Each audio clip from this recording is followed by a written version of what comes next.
Hi అండి, నమస్తే. పుచ్చకాయ ఐస్ క్రీమ్ తయారు చేసుకోవడానికి ముందుగా పుచ్చకాయ ముక్కల్ని చిన్న చిన్న ముక్కలుగా కోసుకొని దానిలో ఉన్న గింజలన్నిటిని తీసేసి చిటికెడు ఉప్పు వేసుకోవాలి. పుచ్చకాయ తీయగా ఉంటే షుగర్ని తగ్గించి వేసుకోండి. నేను 4 స్పూన్లు షుగర్ని యాడ్ చేశాను. ఒక 2-3 ఐస్ క్యూబ్స్ని వేసుకొని మిక్సీ వేసుకోవాలి. ఇప్పుడు ఈ మిశ్రమాన్ని జల్లెడ పట్టుకోవాలి. ఈ మిశ్రమంలో ఒక నిమ్మకాయ చెక్కని పిండుకొని కుల్ఫీ మౌల్స్లో ఈ మిశ్రమాన్ని పోసుకోవాలి.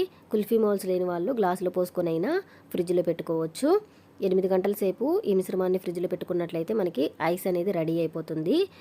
చూసారు కదా ఫ్రెండ్స్, 8 గంటల తర్వాత ఐస్ క్రీమ్ అనేది ఎలా రెడీ అయిపోయిందో.